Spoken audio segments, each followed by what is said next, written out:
I would like to welcome everyone to this special live edition of FYI, aptly called FYI Live, the four-year institution podcast presented by Mongoose. As you know, we are kind of returning back to the meeting today. I'd like to take a moment to welcome all of the attendees of Engaged, Mongoose's Masterclass today. For those who I may or may not have met, I'm the host, Gil Rogers. As part of today's special live produced episode, I am thrilled to be joined by Nathan Kahl. Nathan currently serves as the Director of Communications at George Mason University in the College of Engineering and Computing. Nathan joins us with over 20 years of experience, although with his youthful demeanor, you wouldn't believe it, in communication, both in and outside of higher ed. As this session is being broadcast live, we will leave ample time for audience to unmute if you're so bold, like I mentioned, to use the chat feature to chime in. And for our podcast listeners who are listening to this on demand, we will do our best to include any links in the episode notes so you can follow along and get in touch with any content that we might share. So Nathan, before we hop in, I know we talked a little bit about sports and teams and all that sort of stuff. Love you to fill in any blanks that I might have missed on your experience and your background. And also I'm throwing a little bit of a curveball at you and to our live listeners. Would love to hear from you on what was your favorite TV show as you were a kid or when you were a kid, and also modern reboots are okay, and actually bonus points if your show has been rebooted in your adult life, because that means you're to the age where you remember the original and you know that it's better. Thank you, and it's an honor to be here with everyone. Nice to see all of you. I hope the day's going well. I'm sure it's a great program. So yeah, real quick, I've been at George Mason University for just over a year, and it's my first job in academe, and I love it so far. Just the excitement, the energy. I mean, for instance, today I have to do my George Mason pitch. I'm in the arena where in 2006 we made the Final Four, and we still talk about it a lot to this day. That's sort of our high water mark, because over in the arena, our engineering students are having a competition where they've built these, we're calling them blimps, lighter than air balloons that are, it's kind of like Quidditch. You've got these targets descended from the ceiling. Some of the balloons are picking up balls and trying to get them through the targets. Other balloons are stopping them. It's autonomous, so these students have programmed these things. So we've got some media coming before too long, and so that's why I'm here in the arena. And they gave me this wonderful, where we do the interview. So it's great to be here. I've worked adjacent to higher ed for a long time, worked with engineers for most of my career. So it's great to be here. There were so many, after school in syndication shows. If I had to pick one, I would say Gilligan's Island, which was such garbage TV, but for a 10-year-old was great. In fact, fun fact, maybe some of you know this, the ship that they were on, or the boat, I can never remember what it was called, the boat that wrecked, sunk, beached, was called the Minnow, the USS Minnow. It was named the Minnow for Newton Minnow, who had been the FCC chairman many years prior, and he called TV a vast wasteland. And they knew that Gilligan's Island was going to contribute to the vast wasteland that was TV. They knew it was a silly, goofy, brainless show. So it was a little self-deprecating humor by calling the Minnow the Minnow. So there you go, Gilligan's Island. There you go, Gilligan's Island. And I will say that I've spent the last 30 seconds in Zoom's video filters trying to see if they had a little captain's hat for me to put on. Unfortunately, they do not. I'll respond with Mighty Morphin Power Rangers was by far, and you can fight me in the chat, that was by far the best iteration of the show. And it's at top of mind right now because my son is now obsessed with it. And they just had a 30-year anniversary special launched on Netflix called Mighty Morphin Power Rangers Once and Always. They brought back some, and you made a joke before we started the episode about having a bad back and signing to the NFL league minimum. They had the original Power Rangers back, and you could tell that they have had some years put on them, and you feel like they're throwing out their back doing all those karate moves and all that sort of fun stuff. So I see Teenage Mutant Ninja Turtles in there. That's a very good honorable mention. Right. Yeah. Pokemon, all these things, right? And so now we know what decade people are actually from by the show they put into the chat. Cool. So nobody put I Love Lucy, so we don't have that quite there. All right, so we've got limited time with you. Want to make sure we make the most of it with everyone. I want to kick it off by asking you a question that relates a little bit to your experience, right? So what have you seen over the past 20 years or so in your career with respect to the evolution of communication and communication platforms that we've been using, and how does that apply to what we're thinking about today? Oh man, I remember, so my first real job after the baseball gig, I remember in 1998, I remember being asked that if I knew how to use email in my interview. So I was there, I guess you could say, from the early beginnings of email. And of course, back then, it was an electronic version of a memo. So it was people would be very formal. You would like indent that first paragraph. Some people, I even remember people dating emails, which was always kind of funny. Yep. Ironically. And then over time, of course, it wasn't that long ago that we started seeing the, please forgive any errors. This was sent from my phone. And now people just don't care about errors whatsoever. And it's always funny to me when I'm communicating with, a senior administrator or the university president, and they get these emails with like, HMU or like these abbreviations, and you've realized that any sort of formality or notions of professionalism are kind of out the window, depending on the type of communication you do. And so as we've evolved, it's what's been most fascinating is how we choose to communicate with whom over what platform, right? I have people who, for some reason, it's LinkedIn messaging. For some reason, it's Facebook Messenger. For some reason, it's text. We just kind of get, pushed into one of those things, and that's the way we communicate. We've probably all been in that situation where we're on a Zoom or a Teams meeting with coworkers, and you can message within the platform. You can also, text if it's something you don't want to put in the platform, like, hey, do you see Joe's falling asleep? That kind of thing. At the same time, you might send an email to the same person, right? And the fact that email has remained sort of the granddaddy or the grandmommy of communication. Like, people keep trying to kill it, but it's still there, right? But what we have to think about with all these options, of course, is who is your audience? How are they best going to receive your information? We learned, I don't know, a long time ago that you don't email teenagers, right? If you're looking at students coming into your institution, email is not the way to get a hold of them. You can email their parents, but send them an email. Yeah. In 5 or 6 days, right? Just this morning, in fact, I was on the phone with a friend, and she's a paralegal, and she kind of went, ugh, and I said, what's wrong? So she was looking at text while we were talking, which is another thing that happens, right? We've got 3 or 4 channels going simultaneously. Yep. Multitasking communication. Yep. And she said, a lawyer just sent me pictures of some documents via text. She was like, via text. And I said, well, why'd she do that? And she said, well, probably because it's easier for her, right? So that person just putting the onus on my friend and doing what was easiest for her. So obviously we need to think about, how are our audiences going to respond? What are they going to see? How do they best want to be communicated with? And what is the nature of what we're sending out? So that evolution of this monolith to now, 8, 9 different platforms that someone might have on their phone or on their laptop at any given time. That's been the most striking thing. And then just figuring out how to navigate each of those. You have a different voice or different style for all these different things based on audience, platform, et cetera, et cetera. Yeah, it's interesting. You mentioned the communicating with different people across different platforms, and there's the family you talk to on one, and the friends you talk to on other, the coworkers, and then you have a good relationship with someone if you're communicating with them on LinkedIn Messenger about one thing, they're sending you a text message about another, and you're getting a DM on Instagram about other stuff, right? And those are the people you have like the best relationships with, because you're just talking on all channels. I want to add, and so like that kind of transitions us into relationships. And one of the things we discussed during the opening, and we discussed during other parts of the session today, is authentic interactions. And I'd love for you to kind of share and talk about what authentic relationships with the people you're communicating with mean, and how we might bring in some kind of outside of higher ed examples to help us to kind of think about this. Sure. I think whatever the relationship your audience is with your brand is super important, right? If they love your institution, whether it's, in my case, a college of engineering or at the university level or what have you, it's going to completely change how they receive your messaging. If you're just some big, money hungry entity that wants to suck them dry and get them out the door in 4 years, then, they're not going to be as welcoming. So I went to Hallmark last week, and I don't go into Hallmarks maybe once every 2 years, right?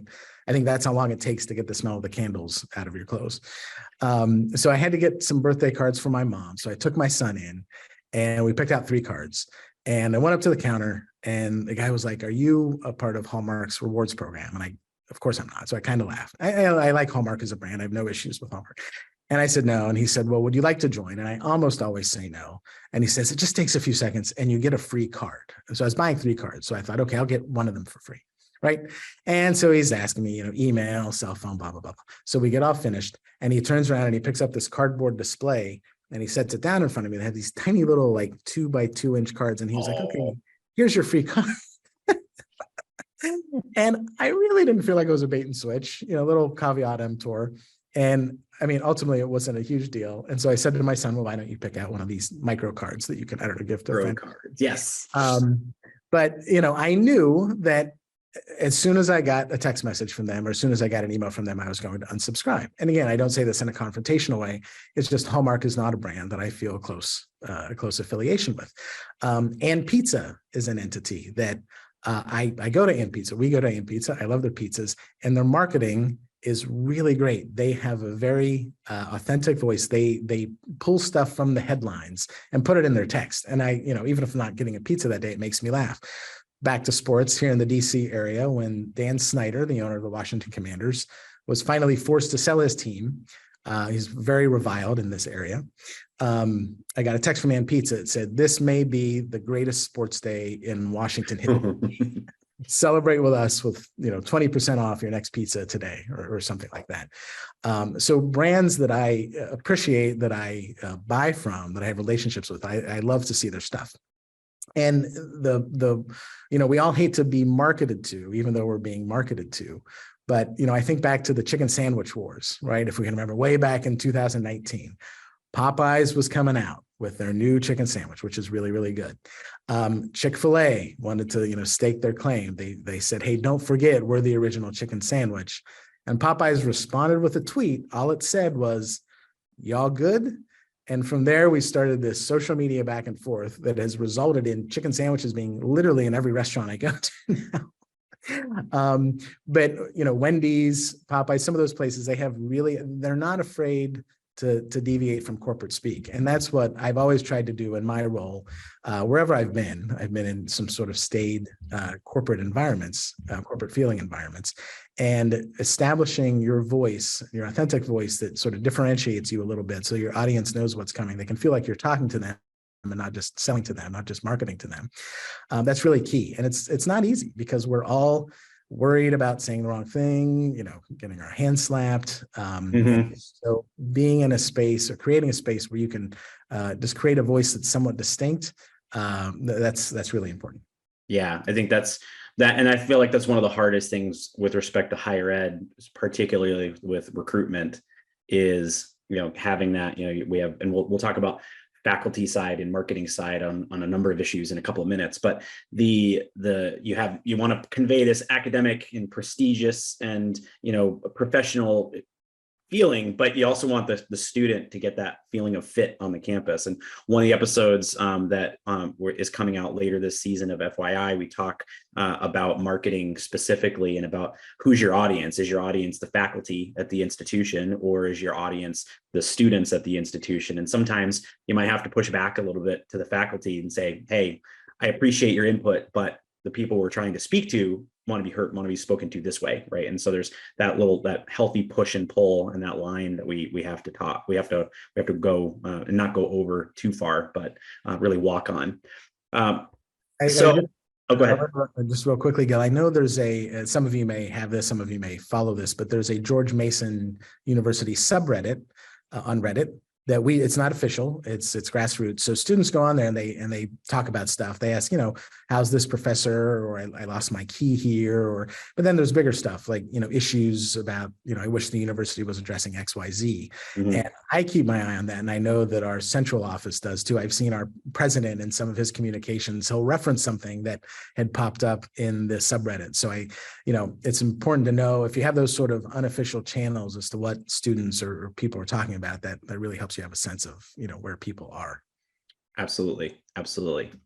All right, now it's time for the main event, right? The title of this session It's going to be something along the lines of, are we in a ChatGPT crisis? I'm going to post a message in the chat now. And for the podcast listeners, this will be in the episode notes. This is one of many, and Dave mentioned at the opener on clickbait headlines inside Higher Ed and Chronicle. This is one of those clickbait type headlines where it asks the question, are we in a crisis? And there's really two sides to this conversation. I mean, there's many sides, but there's two main sides that we're going to focus on. First, and I'll kind of cover it at a high level, and then we'll dive deeper into the second, is there's always the challenge of, all right, faculty and staff perspective of new things and new initiatives and programs. And then there's the admissions and marketing world and kind of applying it to reaching students. So the faculty voice that we're hearing a lot of, and we've had conversations in the chat here around the use of tools like ChatGPT for academic integrity and trickling into admissions essays and all those sorts of challenges that arise. And that's on the faculty side. There's going to be some of that we have to address and work through. Focus of this conversation is going to be on the other side, right? Which is, using these tools and resources to do better with respect to admissions and marketing outreach, and how we can think about utilizing these tools. And we talked a little about in the session before the break about this, but I'd love your take, Nathan, on where ChatGPT is going to fit, and how we can kind of be prepared to best utilize these types of tools. And I'm going to invite the guests to start raising hands and ask questions, because this is where we're going to dive in a little bit and to make sure we address some of your thoughts as well. Sure. So, I don't have the answer. I can give you my insights based on, a lot of history. So I would encourage everyone, just as an aside, and Gil, I think you noted this on my LinkedIn page, the commercial for Pepperoni Hug Spot, which was an AI generated pizza commercial. It's 30 seconds. I'm putting that in the chat for everyone as well. We're gonna send that to everybody too. Everyone's gonna go watch it, so I can just sit here for 30 seconds. It's AI. We know for whatever reason, AI visuals, they're bad with mouths and they're bad with hands. And so this commercial, which is just horrifying. It's just horrifying. So it's, part of it is you're like, okay, if this is where AI is, then we have nothing to worry about, because this is it's like Salvador Dali had a fever dream about pizza, and this is what came out. Anyway, so on the one hand, it's like, okay, we're nowhere near this taking stuff over, but on the other hand, you're like, wow, this is a pizza. Like, I kind of understood what it was trying to talk about. Like everyone else, when this came out, I started playing around with it. My son, who's 12, he was fascinated by it. He would wake up on a Saturday morning, and instead of wanting to get on his tablet, he wanted to go to ChatGPT and start playing around with it and seeing what he could get out of it. I'm no futurist. We've seen over the years, for centuries, technology comes along, and we think it's going to destroy jobs, displace jobs, whatever. Buggy whip's classic example, right? Had a robust buggy whip and carriage industry back in the late 19th century. Cars came along, the buggy whips went away. But we transition to new things. Society transitions to new things. But I don't think in our industry we really have anything to worry about in the short term. Certainly, it's the thing I've heard from so many people I've talked to about this. The thing, stuff I've been reading is that this will be a boon. It will make our jobs easier. Now, does that mean you have an opening for an assistant, and instead of hiring an assistant, you choose ChatGPT? Probably not. I just really don't think it's robust enough to actually take a place of a person. But for example, we've all probably done stuff like this. I had about a 1-hour conversation with one of our departments with about 6 faculty people. We were trying to come up with some messaging, some core marketing language for their department. And I just dropped all of that in ChatGPT and said, can you summarize this? And it gave me something that certainly would not be, it was a very, very rough first draft. And I would have to go back in and find some other stuff. It missed some important things. It missed some nuance. But for it to churn that out, it was quite impressive. And I thought this is going to save me some time. The New York Times a few days ago posted something where they talked to 15 people about how they're using it. And people said, I feel like I have an intern. It's great that I have this assistant. But again, when it comes to certainly voice and authentic voice, it's not where it needs to be for us to use it as a wholesale replacement for a person. Yeah. And I've used it for some, again, minimal things, nothing I've shared, with the public, nothing I've put out as messaging. But, little things here and there, it has certainly helped. I have considered, do I want it even doing some of these basic things? Because then, will my skills erode in whatever that thing is I'm asking it to do? I got a new car very recently. My car has a parallel park function, right? I don't have to parallel park. I press a button, I pull up, it senses the spot. It says, okay, stop, put it in neutral, hold this button down. And then you let go of the steering wheel and the steering wheel spins around and it parks itself, which is fascinating. And I said to my wife, well, but if I always use this, I'm going to lose that skill. But then I said, but if every car I have moving forward has this thing, then I don't need the skill anymore, right? So, so as ChatGPT comes along and does these little things for us, maybe that's okay. But no, my short version is I'm not particularly worried about it. I do know the New York Times has a working group set up over how to use it and how to incorporate it into the reporting and writing, how to do it ethically, how to do it responsibly. And I talked to a colleague at Stanford who said a lot of their communications people, I don't know if we have anyone here from Stanford, some of their communications people are being pulled into all-day sessions where they're talking about, okay, this thing is here. How are we going to deal with it? How can we use it effectively? How can we use it as a tool, embrace it instead of fear it? So these big institutions, the New York Times, Stanford, are aware of it, considering it, talking about it. And I'm eager to use it as a tool. I'm just not particularly concerned that it's coming for our jobs. So. Yeah, I think that it's funny that this has moved at such a rapid pace that there's already some cliches we can share around it. But the cliche is ChatGPT is not coming for your job. Someone who knows how to use ChatGPT is coming for your job, right? And so I feel like that's the way to really think about it. And I would love if there's people who are concerned or have thoughts or share, throw it in the chat or unmute and join the conversation. Is the quality of what you get out. And Dan covered this a little bit during his talk.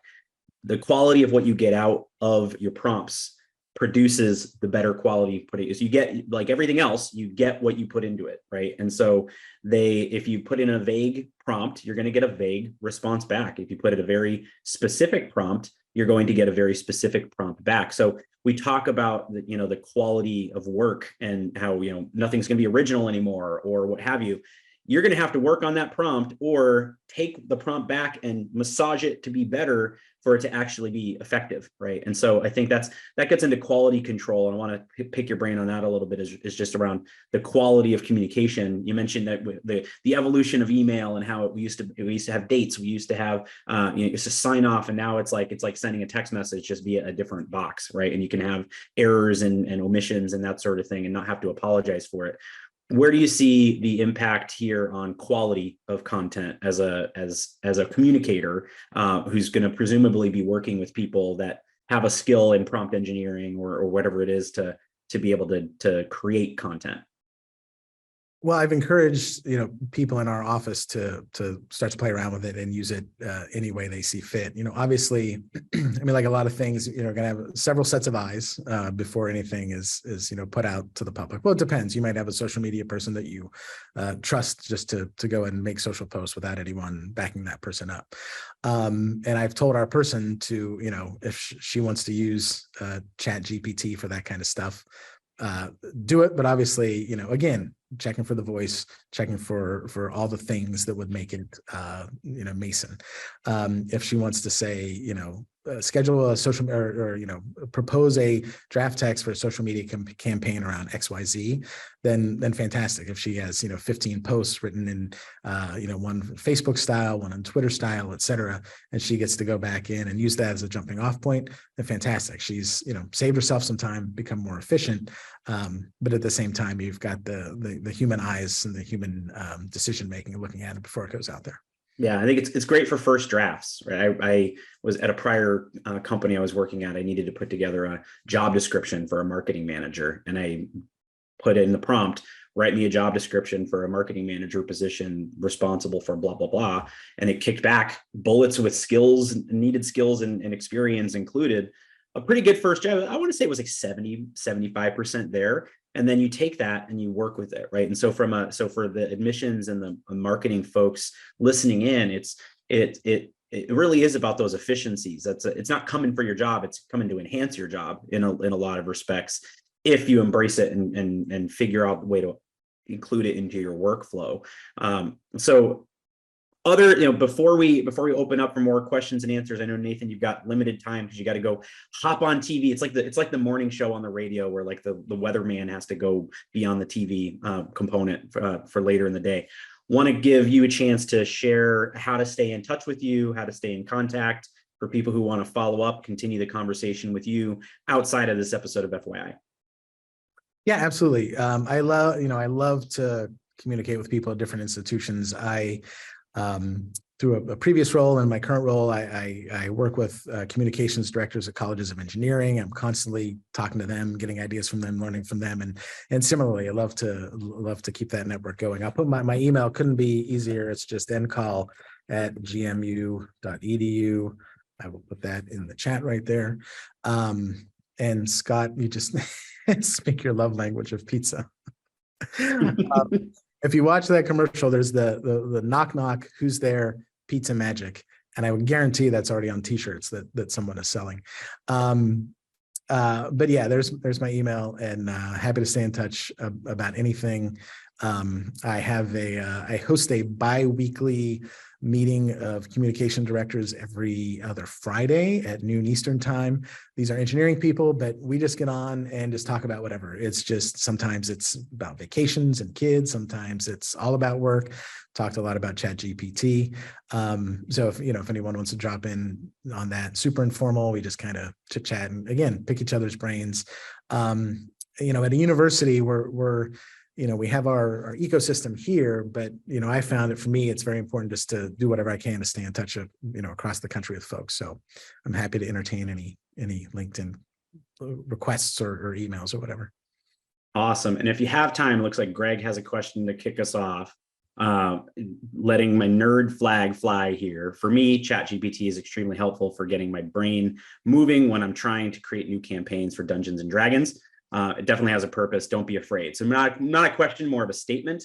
But I feel like that basically sums it up. So when we go to edit the podcast, maybe we just read that response, and that's the entire podcast. Because I feel like that gets us in a good spot from a behavior and attitudes perspective.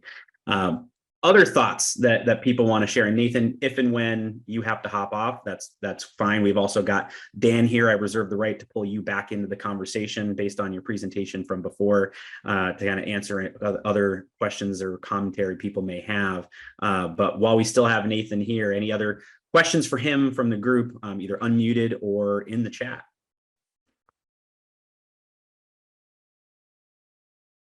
By the way, I see an Amber King on here. It's not a super common name. I went to high school with an Amber King. So if it's that Amber, hi Amber. If not, still hi Amber. That's still hi. We're happy to have you here, Amber. We appreciate you. So I'm gonna get us continued going on this conversation, because I do think there are things that are on people's minds that they want to articulate, but might have a hard time with really thinking about how to, and it has to do again with getting started with and learning how to do things like prompt engineering, right? I think just like any other, I said on the podcast earlier this season that, prompt engineering is going to be a skill, just like knowing how to use Word, PowerPoint, Excel, HTML, Java, doesn't matter, right? And so how do we think about, and, Dan, if you want to chime in here too, is, how people can get started with and do that type of work better, so that they're not replaced by someone using ChatGPT, but they are actually using it themselves.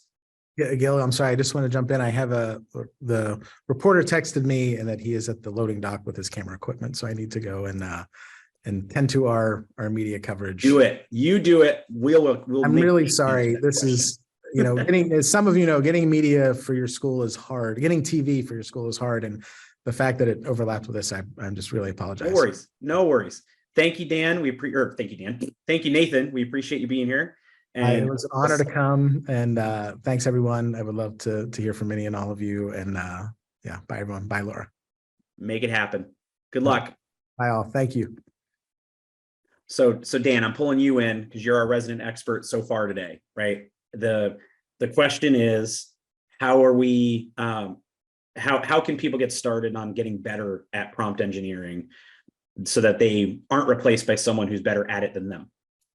Yeah, so the good news is you all have expertise. And so whatever that expertise is, that can be augmented and enhanced through prompt engineering. So the things that you know about, the things that you are experts in, that's where you start, because it will allow you to refine those prompts, as Nathan said, and get better and better and higher quality information based on it.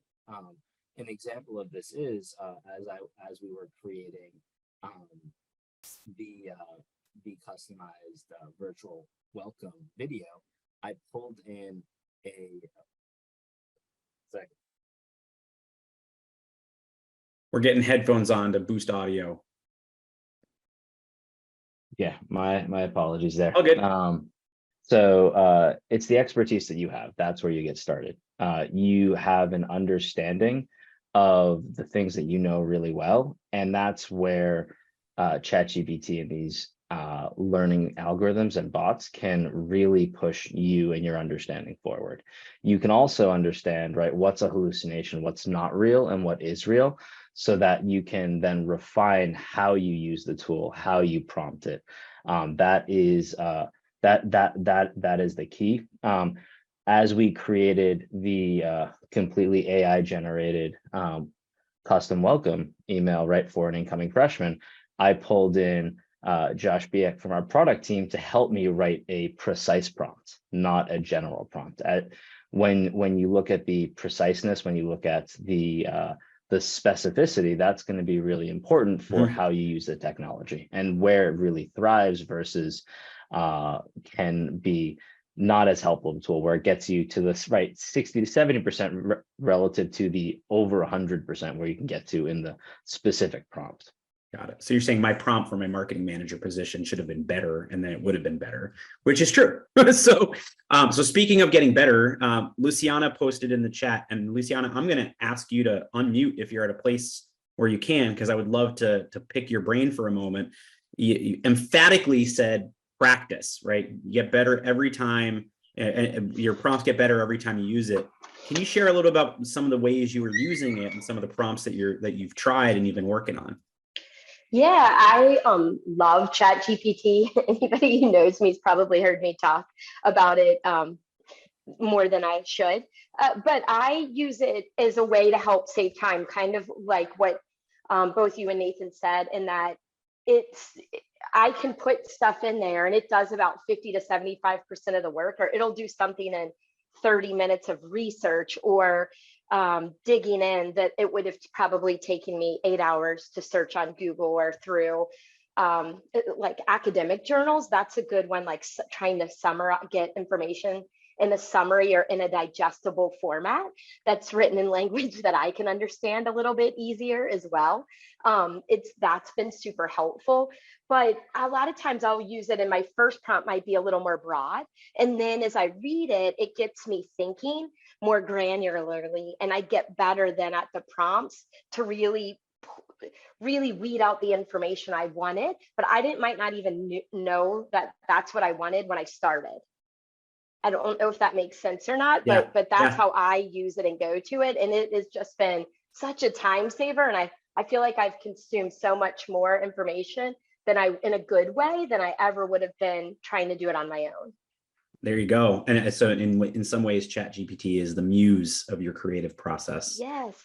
Based on what you provide. And yes, Amy, definitely some rabbit holes, especially when I'm playing around with things and want to hear it talk about crazy stuff.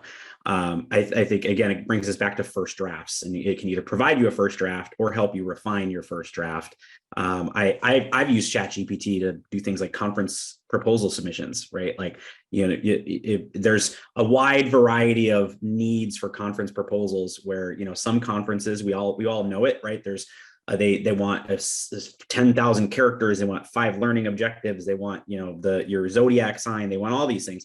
And then you have the people on the other end where it's tell us in 25 characters or less what your session is about, right? And so take your content and you can ask ChatGPT, simplify this, put it in a bulleted format, put it in, simplify this to under 500 words, whatever it is, to take your content. Think about website content, think about responses to emails to students, content for parents. You can have it help change the tone, simplify the language, play around with it, like Luciana's recommending, right? Do that to your heart's content and make it, and then make it your own from there. So there's a lot of opportunity to kind of leverage this tool in those ways. So with that, we're going to take a couple of minutes to kind of transition over. Let me get my the details of each of our breakouts going. I will say that this was a lot of fun to host a live session, and thank you for the input in the chat, and Luciana for braving it out to unmute and join the conversation. This was a lot of fun.